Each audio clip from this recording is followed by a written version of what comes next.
Welcome to Penrose Learning, where we make understanding easy.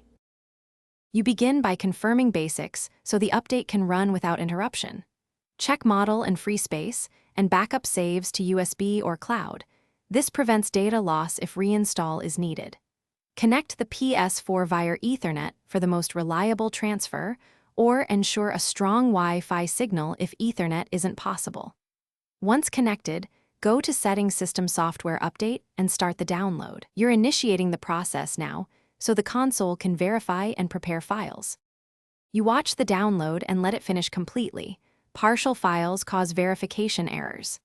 After download, the system will install and may restart several times. Let it complete. If the normal install fails, reboot into safe mode by holding the power button for 7 seconds and select Update System Software. This forces the installer to run with minimal services.